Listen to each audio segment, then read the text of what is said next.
Welcome to the Shreveport Connection with Tommy. This video is on your SmackDown Live, which was taped earlier in the day.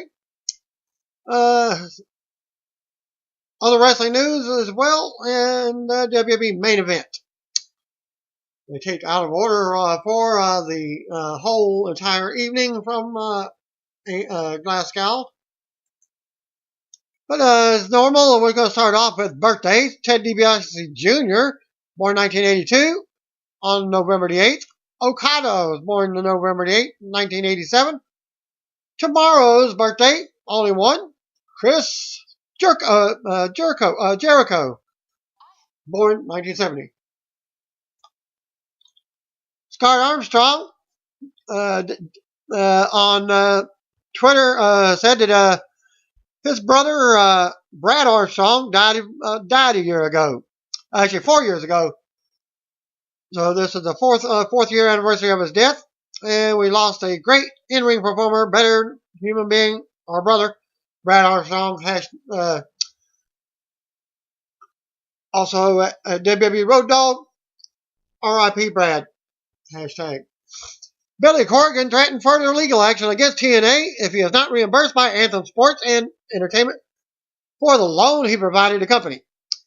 Today I'm formally requesting repayment of my so-called loan by TNA, which I'm told stalled because they didn't know where to find me. Corgan wrote on Twitter, and laughs aside, I put up $1.8 million for express purpose of becoming equity stakeholder and helping talented roster. Any other assertion is false. So if I'm not repaid today in full, with utmost conditions attached, I'll be forced to once more pursue remedy by taking TNA stock by court. Remember, it was Anthem and not who I stood in open court and told judge that they were prepared to pay and in turn fund good old solvent TNA, a company which they claim they have no business deal for behind the scenes, yet have released 2 press releases saying they are taking over. So far be it from me to accuse someone I don't know of bending truth to win a case. That just wouldn't be nice. And I believe in being nice. Last thing, despite being called a lender by every arm of TNA propaganda, I can still convert to 36% stock or sell option to highest bidder. And that option, if you will, convert my boo-hoo-hoo-hoo loan to 36% stock or auction it off to a PW Titan. Does it require a court order? Follow Corgan online at twitter.com/Billy. The PW Titan reads like a not so well veiled threat to sell his stock to WWE, which was once known as Titan Sports. Okay, so I guess we can't rule out Rick Bogner, who wrestled as Rick Titan, and later fake Razor Ramon.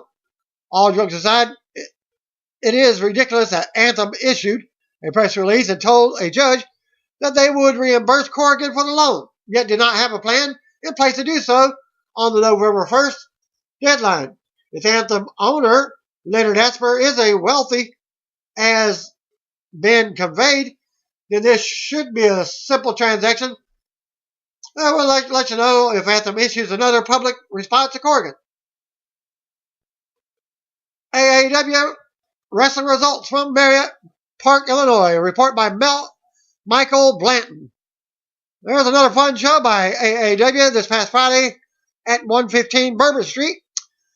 Actually got sick halfway through the show, with a reporter, but I powered through it. I literally didn't want to miss a minute of what could happen. That's just how these shows are. I don't write these reviews every month because I'm their fanboy. I do it because it's best wrestling around. And I want others to know about it and enjoy it themselves as much as I do. Danny Daniels tweeted earlier in the day about how you never know who could show up at AAW, and he wasn't lying. Match number 1, Desmond Xavier pinned Joey Janela. I believe this was a debut of Janela in AAW. He's a CZW mainstay and looked pretty good in his debut. Desmond is just tremendous.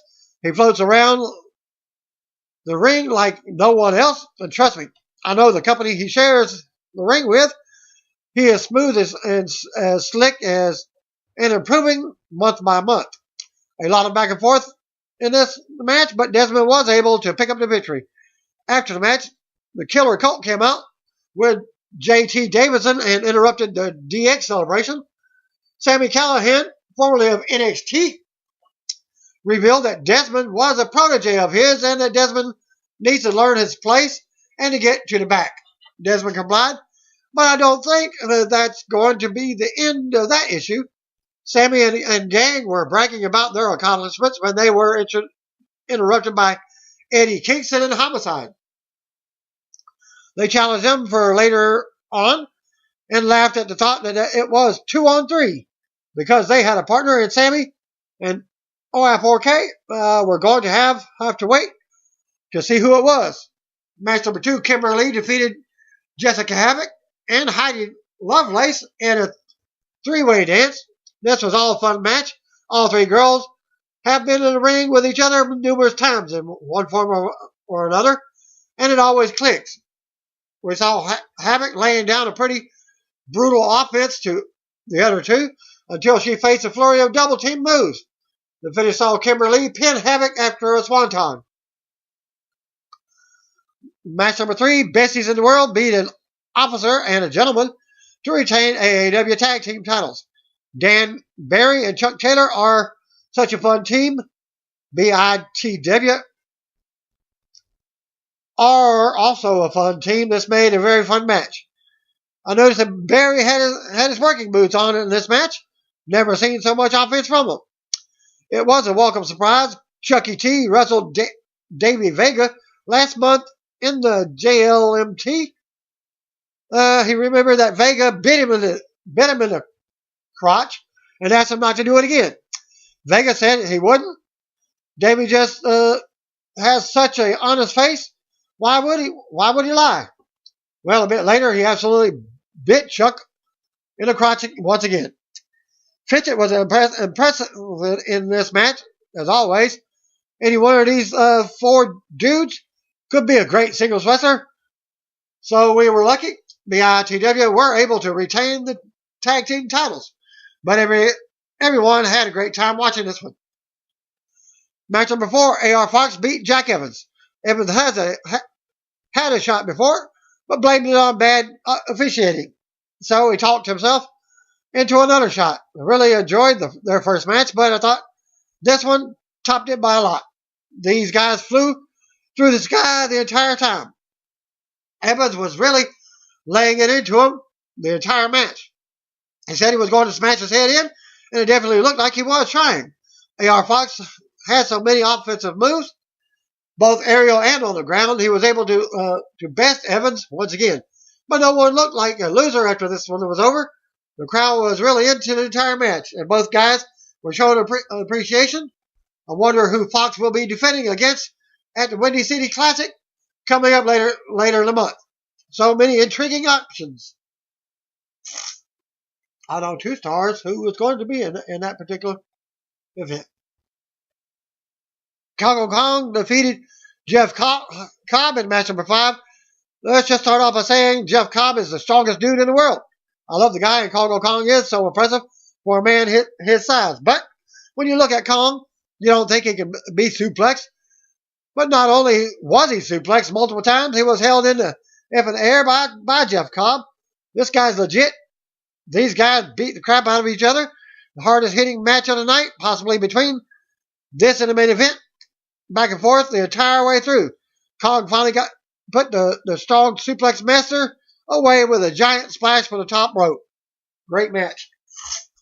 Match number 6. Broken Matt Hardy and brother Chris Hero beat Trevor Lee and Andrew Everett. Everybody in this match wrestled for TNA except for Chris Hero. This effing match. Don't even know where to begin. Chris Hero came out with broken mat in full broken garb. You had to see it to believe it. He had delete taped across his elbow. Brother Hero sang obsolete while broken mat slow danced with the referee. Read the sentence one more time and really let that image sink in. Of course, right after that, Trevor Lee challenged them to a dance contest. He brought out his best moves, but Brother Hero had some moves of his own. He did a reverse worm the entire length of the ring. Now that was a sight to see. Then the actual match started, and a lot of action the entire way through. Too many moves to go through, and there were some elbows flying and reverse hurricanranas, and of course, a twist of fate. Brother Hero then finished him off with a giant swanton bomb. The crowd loved this match. I hope we see more broken mat soon enough in AEW.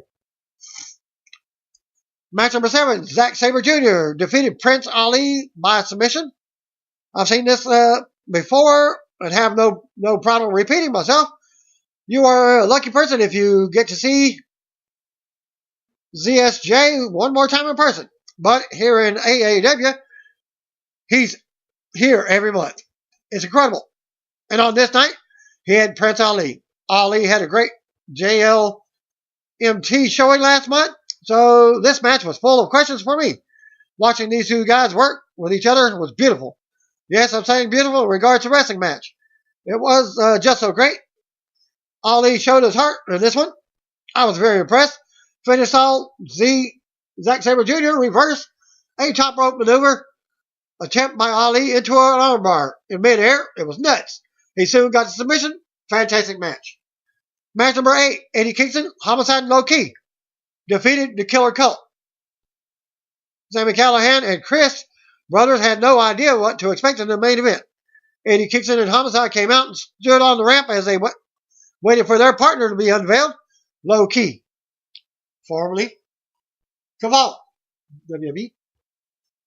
The match started off at an insane pace and stayed that way. These guys brawled all over the building, so I'm glad I didn't go home when I started getting sick. This was insanity. Low Key wrestled in a suit now and looked freaking awesome. Eddie Kingston appeared to separate his shoulder near the bar. Someone popped it back in for him. Hopefully he's okay. This was a must-buy DVD purchase because they fought all over the giant crowd, and on hand it was difficult to keep a visual. Someone got slammed through a table. I know that for sure. They eventually made their way in the ring and battled in and around it. Finished all Low Key hitting a giant double stomp on one of the Chris brothers for the pin. Well, that's his finishing move. If Eddie and the gang wanted to make a statement tonight, they sure did. If you've seen Seth Rollins' curb stomp, well, that's Low Key's finisher as well. What a freaking awesome show. They have their huge Windy City Classic 12 coming in on November 26th at the Logan Square Auditorium in the city.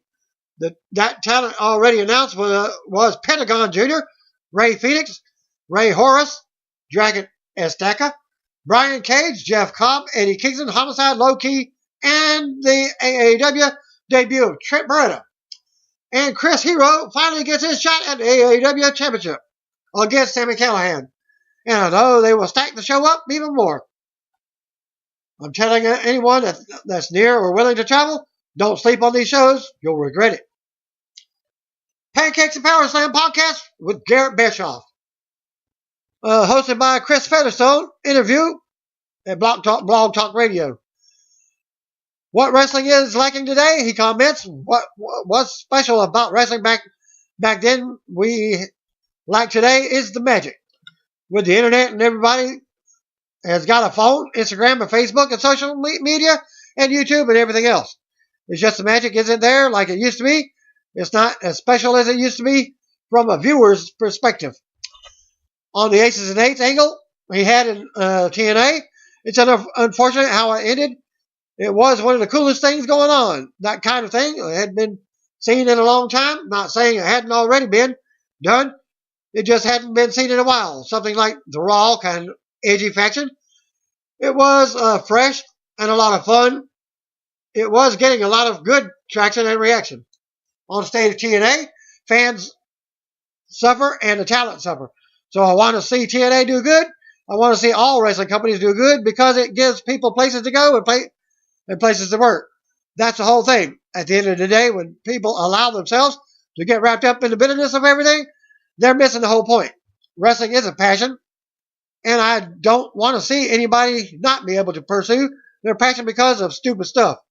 So I hope it works out for them, for the sake of the fans, and for the sake of the place for people to work.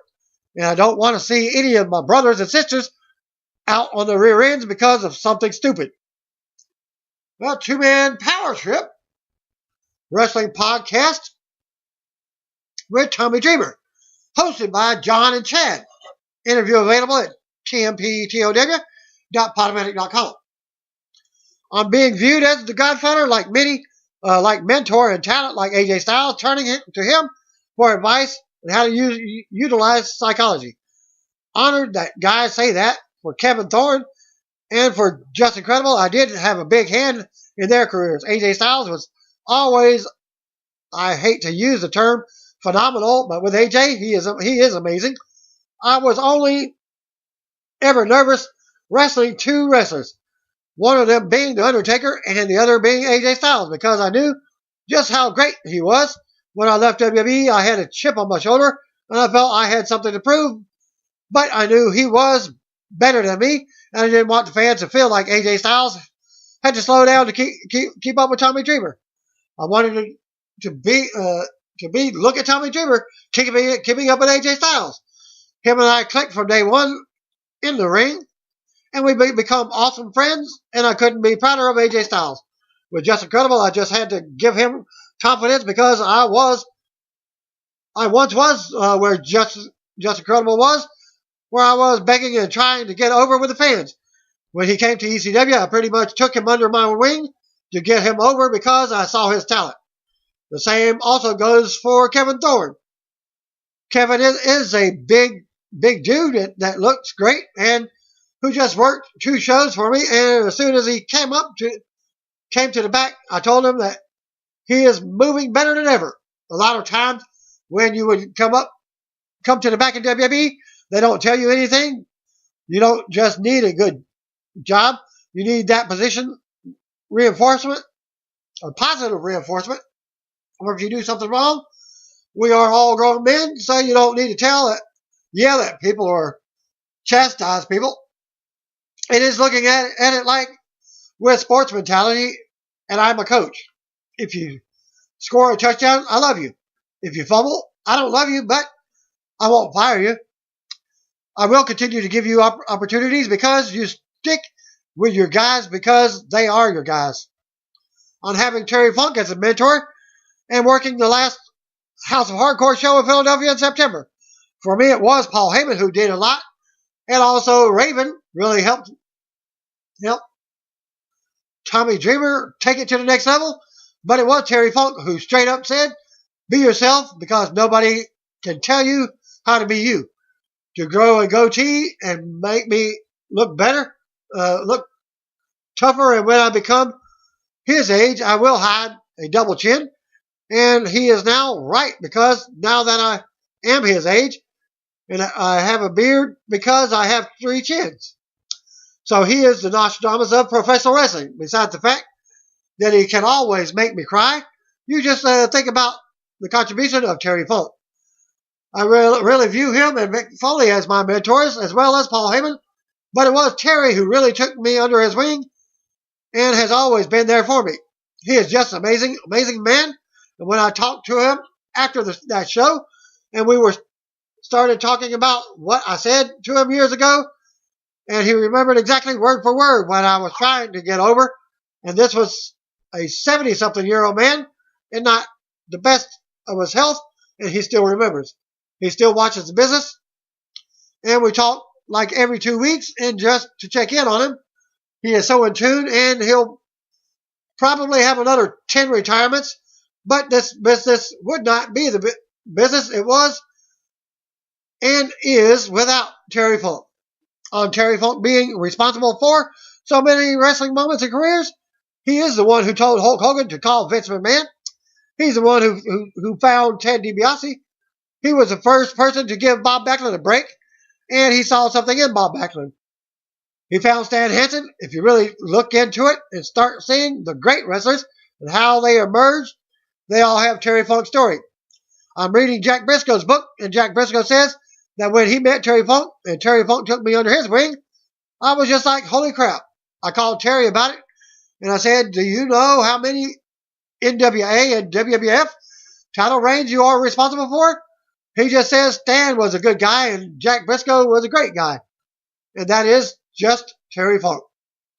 Going from being a pretty boy to becoming the innovator of violence in ECW, it wasn't a pretty boy gimmick.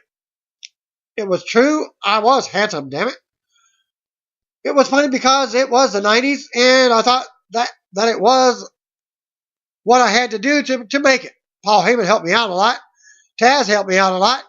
And the caning thing, we just kind of fell into because of the real deal that happened with the kid in Singapore who was going to get caned, and it became national news.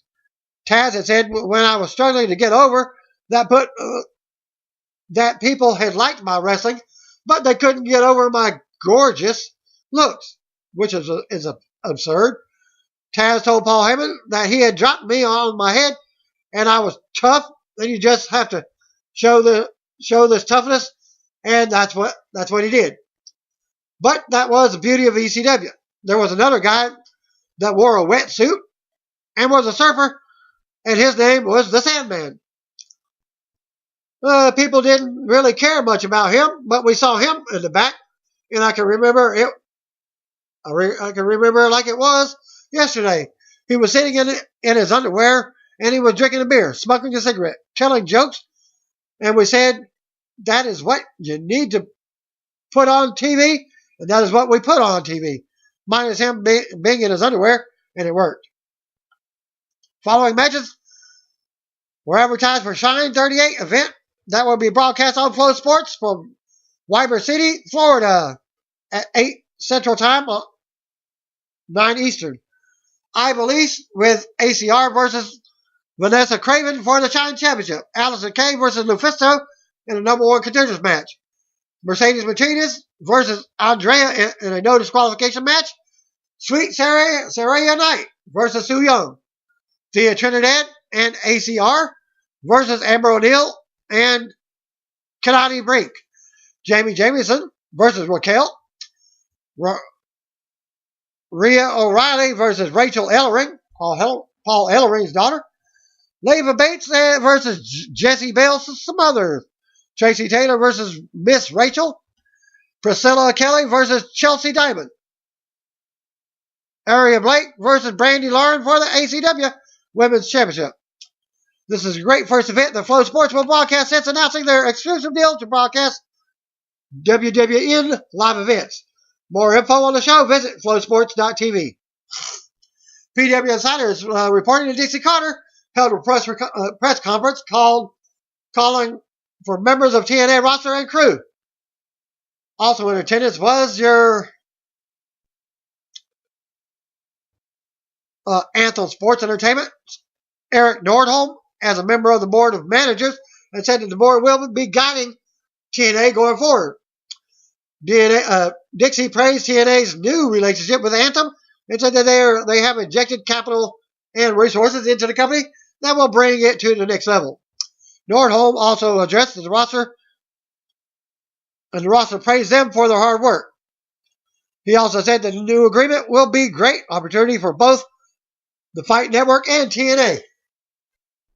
Also noted that TNA is looking at getting back to running live events and strengthening their relationship with their Indian TV partner Sony 6.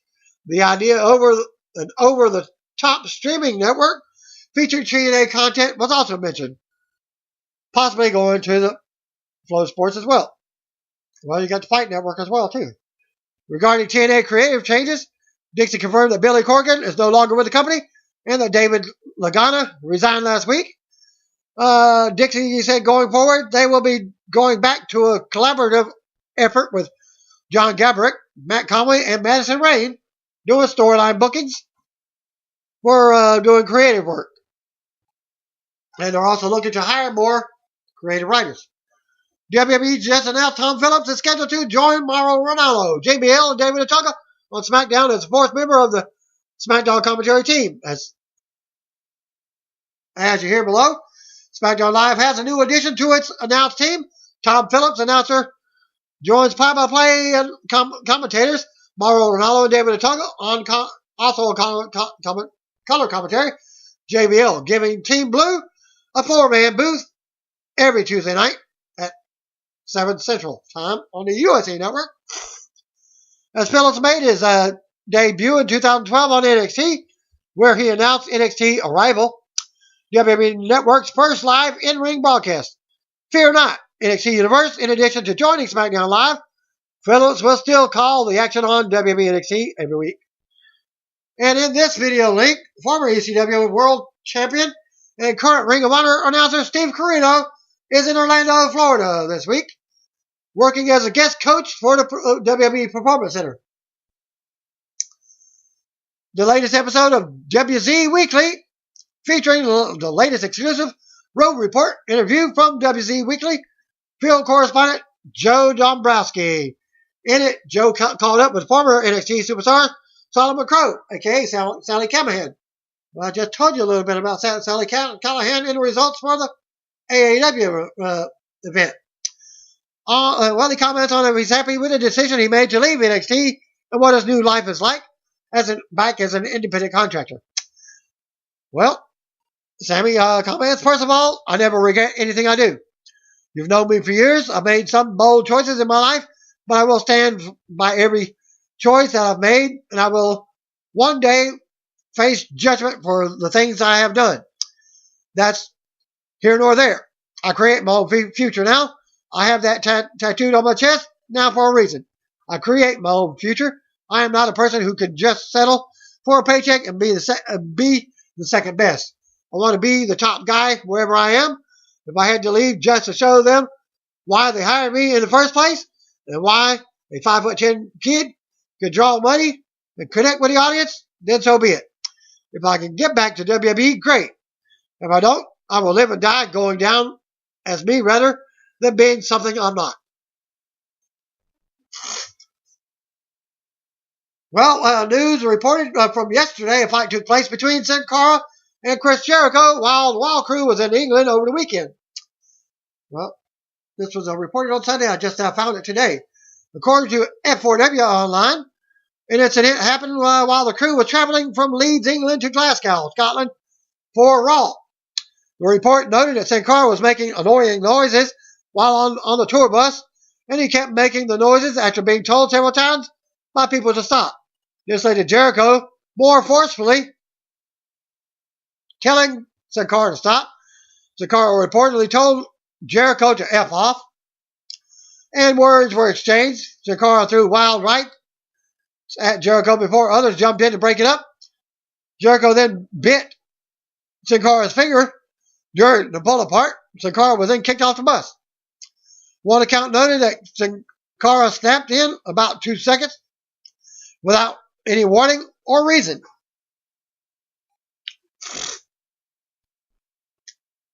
Former WCW champion Vader mentioned that he was in a near-fatal rollover car accident today, being Tuesday. He posted the following set of photos. I'll show you there for you.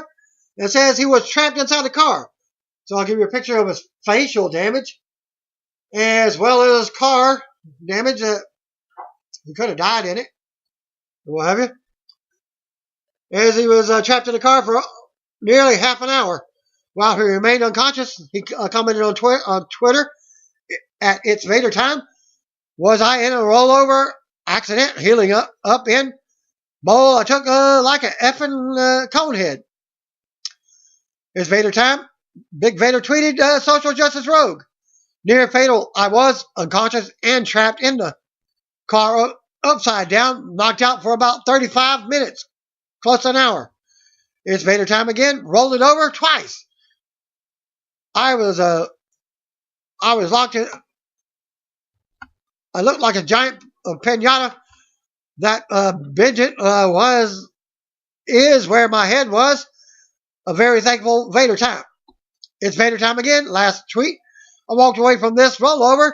I'm definitely hard to hurt. Okay, on with the more of what happened. With WWE posting these videos of Alexa Bliss and SmackDown Women's Champion Becky Lynch arriving for tonight's title match. Becky first, and Alexa's link will be follow that as well. Also noted, Jason Jordan versus Victor was taped in Glasgow, Scotland for this week's main event episode.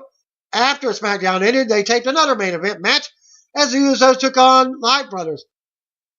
I'll update you on that at the end of my video.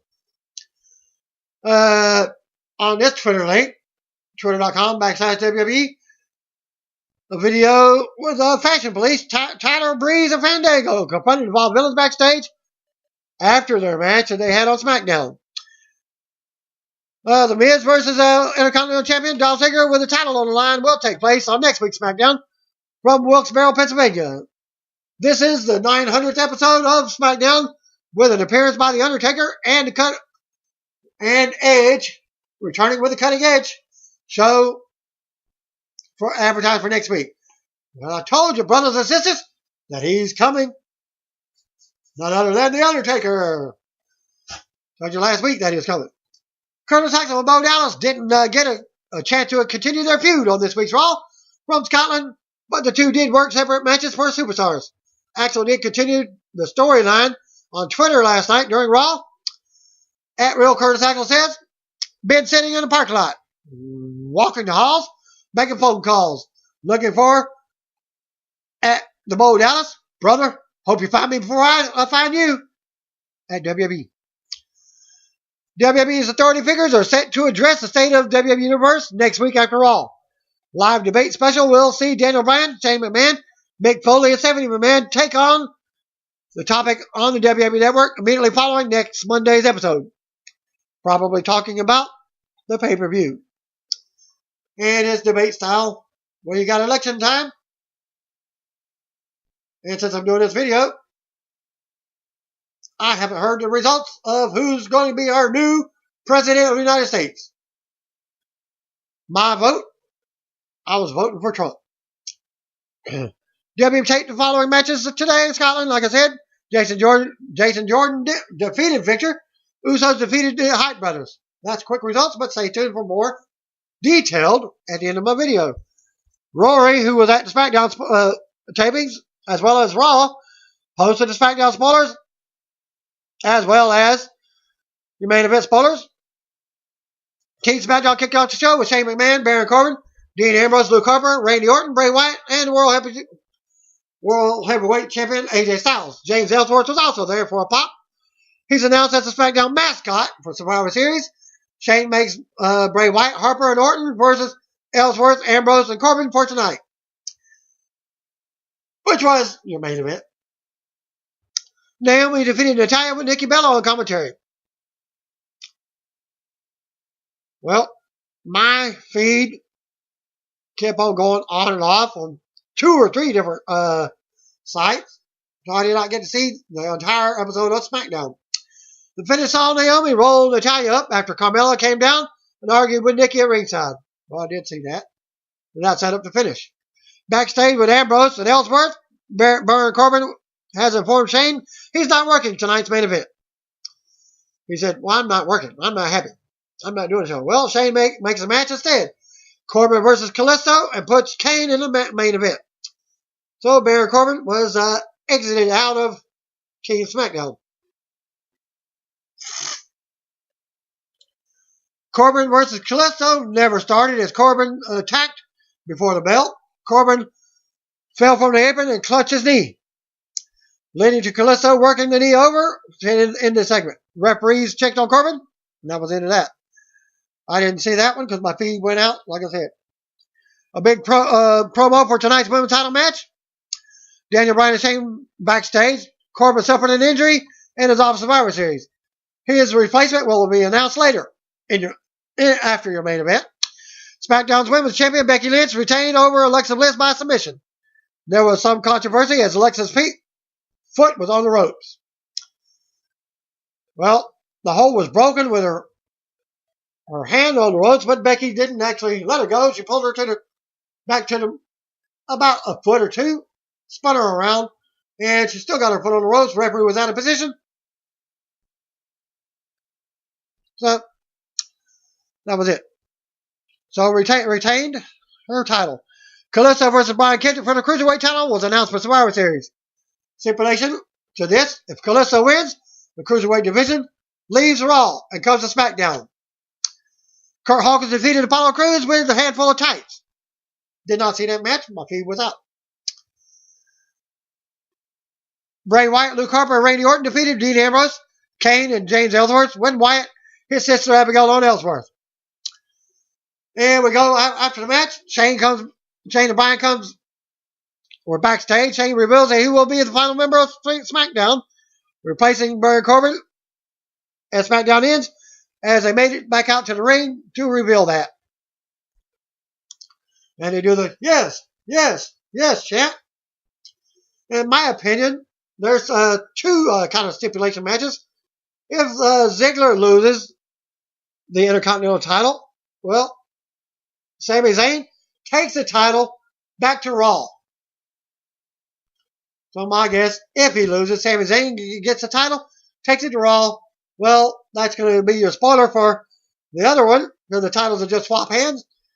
The swap shows the whole entire Cruiserweight division will be on SmackDown.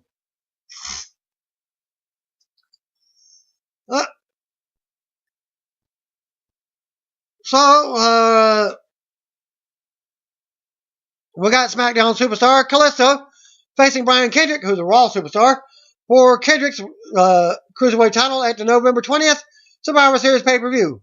Stipulation: Kalisto wins Cruiserweight division, leaves Raw, comes back to comes to SmackDown. And a friend of mine, my best friend Robert, has heard on radio earlier today that WWE will be here at CenturyLink Center on January 7th. Radio has broadcasted it, but Ticketmaster is not on there. CenturyLink Center website's not on there. WWE.com, not on there. So it's unconfirmed. Updated Survivor Series cards. Now, 5-on-5 traditional elimination match. Team Raw of Roman Reigns, Kevin Owens, Chris Jericho, Braun Strowman, Seth Rollins will now face off against Randy Orton, Bray Wyatt, Dean Ambrose, World Champion AJ Styles, and Shane McMahon.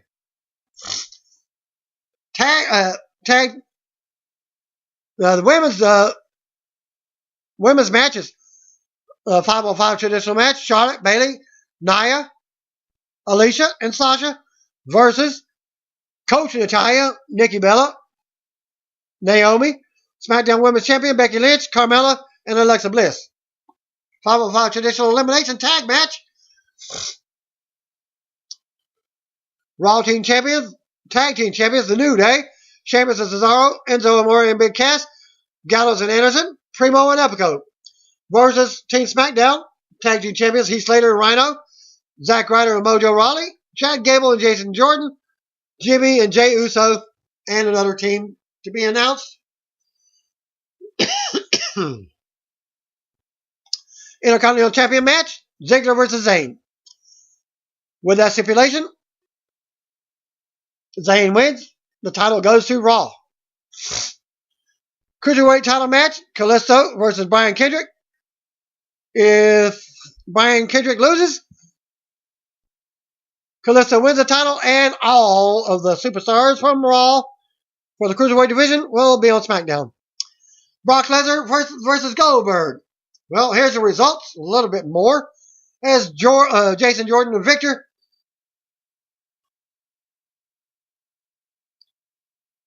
versus Victor for the SmackDown tapings was the main event. After SmackDown tapings, Usos versus Hype Brothers was also taped for the main event. And I gave you the results from earlier. I did not find any detailed results. So that's going to conclude my SmackDown WWE main event spoilers for this week, being November the 8th, 2016. Thanks again. Peace out. See where I want to be. If you don't know, just comment, brothers and sisters.